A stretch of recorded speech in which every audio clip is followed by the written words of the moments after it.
발췌, 전원경예술 도시를 만나다, 오엔드민키. 12. 비닐 합스부르크 제국의 영광. 비는 현재가 아닌 과거의 영광 속에 사는 도시다. 이 도시에는 화려함의 극치인 쇤부른궁과 호프부르크 궁이 있고 19세기 예술의 종합판인 오페라 하우스와 궁정 극장이 있으며 환상 도로를 둘러싼 아름답고 우아한 건축물이 있다. 유럽은 물론 세계에서도 손꼽히는 만큼 훌륭한 르네상스, 바로크 미술의 컬렉션인 빈 미술사 박물관이 있다. 또 음악의 수도라는 별명답게 하이든, 모차르트, 베토벤, 슈베르트, 요한 슈트라우스가 살았던 집들이 모두 기념관이 되어 있다. 몇백 년의 전통을 자랑하는 소년 합창단과 스페인 승마학교는 여전히 국제적인 명성을 얻으며 성업 중이다. 277. 대체 왜 강대국들 틈바구니에 끼어있는 조그만 나라 오스트리아의 수도가 이렇게나 화려하단 말인가? 그리고 하이든을 필두로 하는 많은 음악가들이 왜 모두가 오스트리아인이었던 것일까? 빈의 화려한 면면은 하나의 단어를 알지 못하고서는 절대로 이해할 수 없다. 21세기인 현재까지도 바로 그 시대에 머물러 있는 듯한 도시 빈의 위용은 바로 합스부르크라는 한 가문에서 비롯되었다. 277. 그런데 이칠 선제후에 포함되어 있지 않던 합스부르크가가 어떤 연유로 해서 신성 로마 제국의 황제를 세습하게 된 것일까? 278. 1273년 역사에 루돌프 폰 합스부르크라는 이름이 등장했다. 스위스의 평범한 백작 집안이었던 합스부르크가의 자손이 신성 로마 제국의 황제로 선출된 것이다. 당시 7선제후들은 서로가 서로를 견제하고 있었고 대립 끝에 별다른 배후 세력이 없었던 루돌프 합스부르크를 황제로 선택했다. 합스부르크가는 어부지리로 황제 자리를 한 번 얻은 셈이다. 그러나 루돌프는 선제후들의 예상보다 훨씬 더 신중하고 철저한 인물이었다. 이때 합스부르크가가 스위스에서 프라하로 본거지를 옮기면서 스위스의 통치를 맡겼던 영주들 중에 게슬러라는 악명 높은 이가 있었다. 게슬러 영주와 그에게 반발했던 세력 사이의 다툼에서 유명한 비렐름 텔의 전설이 생겨났다. 스위스에서 전해져 오는 이 전설을 낭만주의 작가 실러가 희곡 비렐름 텔로 썼다. 278. 이 허위 문서를 근거로 해서 세력을 키운 합스부르크가는 선거로 계승되던 황제 위를 1438년부터 세습하게 되었다. 15세기에 이르러 합스부르크가는 신성 로마 제국에 속한 여러 국가들 중 가장 큰 세력인 오스트리아 대공국의 대공위를 계승함과 동시에 신성 로마 제국의 황제위를 계승하는 가문이 되었다. 1508년 신성 로마 제국의 황제가 된 합스부르크가의 막시밀리언 1세는 교황을 대관식에 부르지 않음으로써 신성 로마 제국의 황제는 교황의 신하라는 오랜 사실을 끊었다. 제국의 판도가 바뀌었다. 이와 함께 막시밀리언 1세는 부르고뉴 공장령의 상속녀인 마리와 결혼을 해 플랑드르를 지참금으로 받았다. 또 이들 사이에 미남왕 필립이 막 레콘키스타를 완수한 스페인 이사벨라 마이너스 페르디난도 부부의 딸 후아나와 결혼했고 딸 마르가리타는 이사벨라 페르디난도 부부의 아들 후안 왕세자와 결혼했다. 이 중에 혼인을 통해 스페인이 합스부르크 왕가의 영토로 넘어왔다. 후안 왕자가 자손을 남기지 못하고 죽는 바람에 스페인의 왕위가 후아나의 자손인 합스부르크가 쪽으로 계승된 것이다. 이와 같은 결혼 전략을 통해 헝가리의 왕위마저 합스부르크가로 넘어왔다. 280. 카를 5세는 19세의 나이에 중부 유럽과 스페인을 모두 다스리는 대제국의 군주가 되었다. 그는 신성 로마 제국의 황제인 동시에 오스트리아 대공, 보헤미아의 왕, 부르고뉴 공작, 스페인의 황제였다. 광대한 영토를 지키기 위해 카를 5세는 숙적인 프랑스의 프랑스와 1세와의 전투, 로마 침공 등 평생 40회가 넘는 크고 작은 전쟁을 치렀다. 카를 5세가 꿈꿨던 세계 제국은 이루어지지 않았다. 끝없는 진투의 전투에 지친 카를 5세는 1556년 스페인을 아들 필립에게 신성로마 제국 황제 자리는 동생 페르디난트에게 물려주었다. 카를 5세는 외딴 수도원에 들어가 1588년에 세상을 떠났다. 왕위를 물려받은 두 사람이 각기 펠리페 2세와 페르디난트 1세가 되면서 스페인 합스부르크와 오스트리아 합스부르크가 갈라지게 된다. 281. 합스부르크의 번영도 그리고 몰락도 결혼을 통해 이루어졌다. 막시밀리안 1세 일의 결혼을 통해 대부분의 유럽 영토를 상속한 합스부르크가는 계속 근친혼을 고집했다. 합스부르크가 최고의 배필은 합스부르크가라는 말이 생겨날 정도였다. 거듭된 근친혼을 통해 유전병이 악화되면서 자손들의 수가 점차 줄어들었다. 스페인 합스부르크가의 마지막 계승자였던 카를로스 2세는 부정교합이 심해 음식을 씹을 수 없었고 5살 될 때까지 걷지 못했다. 그가 자손을 남기지 못하다 사망하는 바람에 스페인의 왕위는 치열한 왕위 계승전쟁을 거쳐 프랑스의 부르봉가로 넘어갔다. 283. 오스트리아 합스부르크가는 스페인의 합스부르크가보다 더 오래 지속되었다. 로마 제국 황제의 후손을 자처한 나폴레옹이 강제로 신성 로마 제국을 없애려 하자 당시 신성 로마 제국 황제였던 프란츠 2세는 재빨리 스스로를 오스트리아 제국 황제 프란츠 1세로 내세웠다. 프란츠 1세는 1808년 빈을 나폴레옹 군대에게 빼앗기기도 했으나 딸인 마리 루이즈를 프랑스 왕으로 시집 보내면서 유화 국면을 만들고 한편으로는 대프랑스 동맹을 재조직했다. 283. 합스부르크가는 1440년 이래 빈을 자신들의 본거지로 삼아왔다. 빈은 자연히 신성로마 제국 또는 오스트리아 제국의 수도가 되었다. 빈은 유럽에서는 가장 동쪽에 위치한 수도로 헝가리를 사이에 낀 채 오스만 투르크 제국과 국경을 맞대고 있었다. 빈은 황제의 수도이자 군사적 요충지이며 이슬람의 공격에서 기독교 세계를 지켜야 하는 최전방 역할을 맡고 있었다. 284. 성슈테판 대성당의 소년 합창 단원으로 음악 인생을 시작한 하이든은 변성기가 된 후에도 계속 빈에 머물며 음악을 배우고 가르쳤다.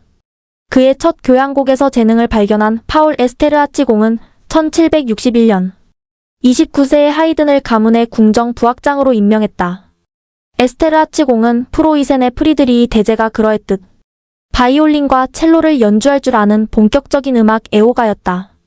286. 헝가리의 대영주 집안인 에스테르하치 가문은 1600년대부터 합스부르크가의 충성을 맹세했고 그 대가로 백작과 대공자기를 연달아 얻었다. 에스테르하치 가문은 사실상 헝가리의 왕가나 마찬가지였다. 빈 남동쪽 아이젠슈타트에 있는 에스테르하치 궁정은 헝가리의 베르사유로 불릴 정도로 장대한 규모를 자랑했다. 이 궁이 1763년에 완공된 이후로 가문과 궁의 명예를 드높이기 위해 더 많은 음악이 필요해졌다. 하이든은 궁정 부악장과 악장으로 1762년부터 1790년까지 에스테르하치 궁정에서 일했다. 1768년에 문을 연 궁정 안의 400석 규모 연주홀에서는 거의 매일 공연이 열렸다. 하이든은 한 해에만 17편의 오페라를 작곡한 적도 있었다. 286.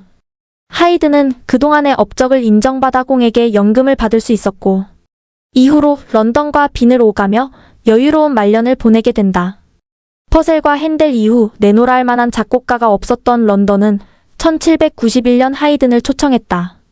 옥스퍼드 대학에서 받은 명예 박사 학위를 기념해 쓴 교향곡 92번. 옥스퍼드를 비롯해 오늘날 연주되는 하이든의 교향곡 대부분은 런던에서 완성된 12곡의 런던 교향곡 시리즈들이다. 94번 놀람, 100번 군대, 101번 시계 등이 모두 런던 교향곡 시리즈에 속해 있다. 287. 하이든이 런던에 장기간 체류하지 않았다면 교향곡의 아버지라는 칭호는 생겨나지 않았을 것이다. 이 당시 런던에는 이미 대편성 오케스트라가 있었다. 에스테르하치 궁의 소규모 오케스트라를 위한 교향곡만 작곡하던 하이든은 런던의 오케스트라를 만나 비로소 본격적인 교향곡 작곡의 세계로 발을 들였다. 런던 교향곡 시리즈를 통해 작곡가로서 하이든의 성격인 밝고 명랑한 동시에 고전주의적인 엄정함이 명료하게 드러났다. 에스테르하치궁 인근 하이든이 궁정 악장 시절 살았던 집은 현재 하이든 기념관이 되어 있다. 287. 성인이 된 모차르트는 당연히 황제의 수도 빈에서 자리를 잡을 수 있을 것이라고 생각하고 잘츠부르크 대주교 궁정의 오르간 연주자 지휘를 박차고 나왔다. 빈으로 온 해인 1782년 황제 요제프 2세가 원하던 징슈필 후궁 탈출을 작곡해 큰 성공을 거두기도 했다. 빈은 유럽에서 가장 국제적인 도시였고 요제프 2세는 계몽 군주였으며 합스부르크 가는 전통적으로 예술가들, 특히 음악가들을 적극 후원하고 있었다. 이때까지만 해도 모차르트의 앞날은 탄탄대로로 보였다. 288.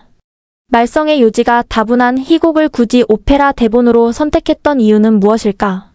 모차르트의 지나친 자유주의적인 성향이 황제의 궁정에 고용되는데 보이지 않는 장벽으로 작용했을 여지는 충분하다. 모차르트는 사망하기 한 해 전인 1790년에도 황제의 주문을 받아 코지판 투테를 작곡했다. 분명 모차르트는 빈에서 손꼽히는 작곡가 중이다. 그러나 그는 끝까지 황제의 궁정에서 안정된 보수를 받는 자리에 가용되지는 못했다. 글루코가 물러난 공정 악장 자리는 살리에르에게 돌아갔다. 신동 모차르트의 후광은 이미 사라진 후였고 빈에서의 경쟁은 그만큼 치열했다. 모차르트에게는 궁정의 실내 악작곡가라는 애매한 위치가 주어졌으니 여기서 받는 봉급은 생활을 영위하기에는 너무나도 적은 액수였다. 289. 모차르트는 천재적인 작곡가인 대신 실제 생활에서는 영 무능했으며 판단력도 떨어졌다. 그는 여러 번 런던이나 프라하로 떠날 것을 심각하게 고려했지만 늘 황실의 부름에 기대하며 빈에 주저앉았다. 1787년 프라하 초연에서 큰 성공을 거둔 돈 조반니는 빈에서 미지근한 반응만 얻었다. 요세프 2세 역시 훌륭한 오페라이기는 하나 빈 시민들의 군인에게는 맞지 않는 작품이라고 말했다. 외적의 침략 가능성을 늘 고려해야 했던 빈의 분위기는 보수적인 쪽에 가까웠고 이런 시각에서 보면 모차르트의 음악, 특히 오페라들은 지나치게 급진적이고 담대했다. 289. 괴로운 시기에 모차르트의 마지막 교향곡 39, 40, 41번과 클라리넷 오중주가 완성되었다. 1790년 런던의 흥행사 잘로몬이 두 개의 오페라를 작곡해달라는 조건으로 모차르트를 초청했다. 그러나 이미 건강을 잃은 데다 저축해둔 돈도 없었던 모차르트는 런던으로 건너가 생활할 여비를 마련할 길이 없었다. 모차르트는 자신에게 주어진 마지막 기회였던 잘로만의 초청을 거절했다. 잘로몬은 모차르트 대신 에세르하치공의 궁정에서 막 은퇴했던 하이든을 선택했다. 290. 계몽주의에 물들었으면서도 황실에 대한 기대를 끝내버리지 못했던 모차르트에 비해 그보다 한 세대 늦게 태어난 루드비히 반 베토벤은 철저한 계몽주의자였다. 22살의 나이로 빈에 온 베토벤은 뛰어난 콘서트 피아니스트로 이름을 날렸으며 이를 통해 귀족들의 후원을 얻어 빈에 자리 잡았다. 290. 베토벤은 30대 초반에 이미 난청이 심해져 있었으며 이 때문에 사람을 만나기를 극도로 꺼려했다. 베토벤의 음악을 관통하는 두 가지 주제는 피아노와 고통을 이기는 영웅적 의지일 것이다. 베토벤은 피아노 연주와 레슨으로 빈에서 자리를 잡았고 출판사들은 늘 그에게 피아노 악보를 원했다. 의외로 베토벤은 피아노곡과 교향곡 외의 다른 장르들 특히 종교음악과 오페라에서는 실패를 거듭했다. 291. 베토벤이 어렵지 않게 빈에서 유명세를 얻은 이유는 당시 막 개량된 피아노의 공로가 컸다.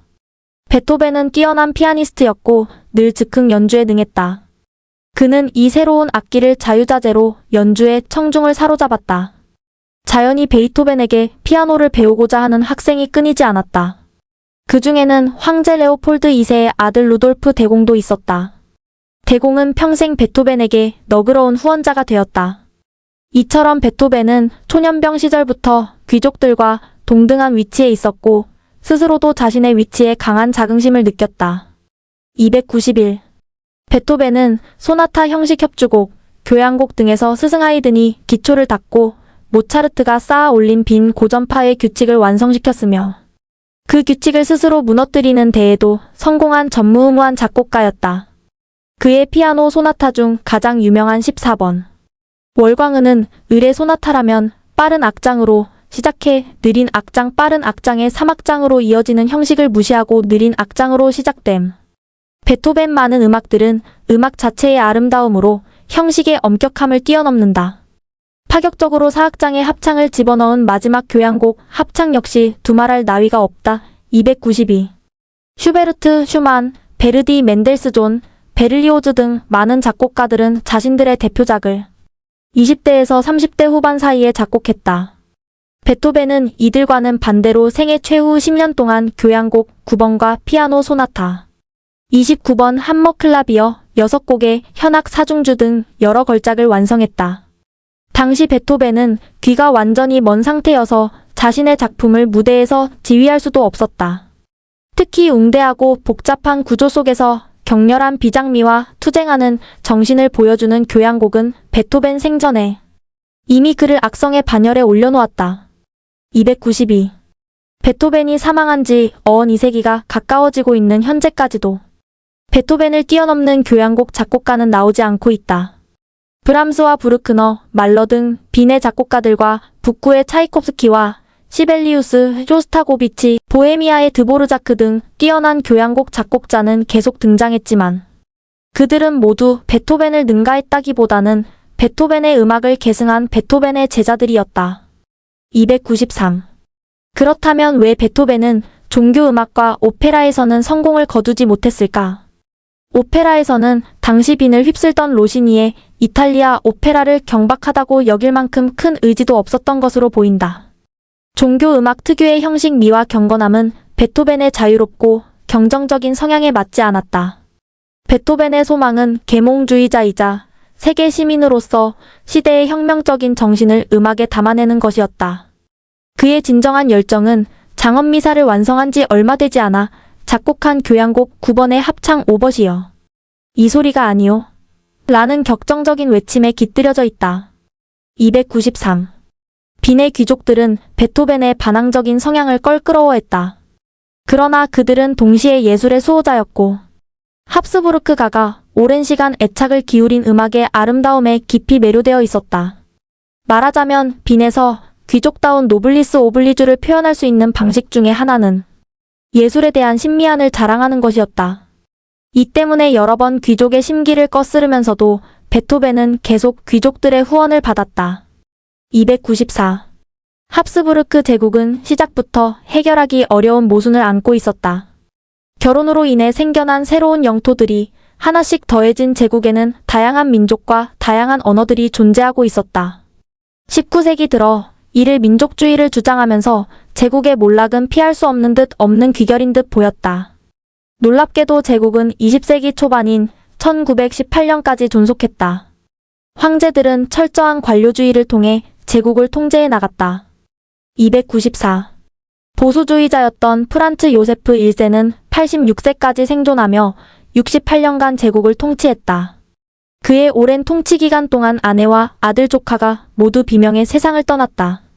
유부녀와 사랑에 빠진 루돌프 황태자는 1889년 연인 베테라와 동반 자살을 했다. 개혁적이고 진보적인 사고를 갖추고 있었던 루돌프는 보수적인 황제를 대신할 오스트리아인들의 희망이었으나 결국 이 희망은 이루어지지 못했다. 그의 죽음은 어찌 보면 합스부르크 제국의 종말을 알리는 서곡이나 마찬가지였다. 295.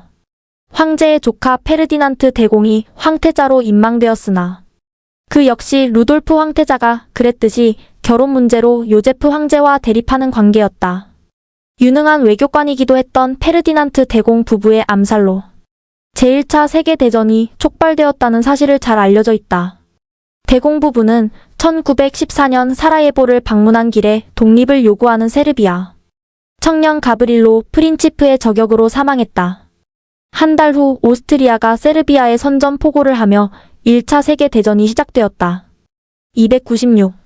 전황이 짙어지는 와중인 1916년 프란츠 요제프 1세가 사망했다. 그의 오촌 조카인 카를 1세가 제국의 새로운 황제가 되었다. 2년 후인 1918년 독일 오스트리아 동맹이 패전하며 전쟁이 끝났다. 오스트리아 제국은 오스트리아, 헝가리 세르비아, 루마니아 체코슬로바키아로 분할되었다. 일부는 우크라이나, 이탈리아, 폴란드 등에게 할양되었다. 영토의 80%를 잃은 오스트리아는 공화국으로 정치체제를 바꾸었다. 이로써 500년 역사의 합스부르크 제국은 역사적으로 속으로 사라졌다. 296. 13. 빈이 어제의 세계. 빈 특유의 유미주의는 결국 정치적 좌절감에서 기인한 것이다. 계몽 전제 군주였던 마리아 테레지아와 그의 아들 요제프 2세 이래로 오스트리아의 정치체제는 거의 200년 가까이 변화가 없었다. 이웃한 프랑스와 독일, 이탈리아에서 혁명이 일어나고 통일이 이루어지는 동안 오스트리아 제국은 화석처럼 그 자리에 꼼짝 않고 버티고 있었다. 사실상 최후의 황제인 프란츠 요세프 1세는 무려 68년을 재위했다. 어느 순간부터 늙은 황제는 제국 그 자체처럼 보였다. 황제의 보수적인 정치 체제를 조금이라도 개선해보려는 아들 루돌프 황제자와 조카 페르디난트 대공은 그보다 먼저 세상을 떠났다. 300일. 형제와 황제와 관료들의 전제정이 너무도 탄탄하고 융통성이 없었기 때문에 국민들은 이를 뒤엎으려는 시도 자체가 무의미하다고 생각하게끔 되었다. 오스트리아 제국에는 정치적인 무기력과 소시민주의가 합쳐진 독특한 시민 문화가 탄생했다. 비더마이어라고 불린 이 시민 문화는 정치적 체념과 카톨릭 신앙심, 그리고 독일인 특유의 체제 순응주의가 합쳐지고 여기에 아름다움과 쾌락에 대한 갈망이 합쳐진 형태였다. 300일. 일종의 소박한 관료주의라고도 볼 수 있는 비더마이어. 문화는 세기 말까지 오스트리아 문화를 규정짓는 기념품이 되었다. 시민 계급은 정치를 외면하고 그 대신 미적 분야에 유난히도 몰두했다.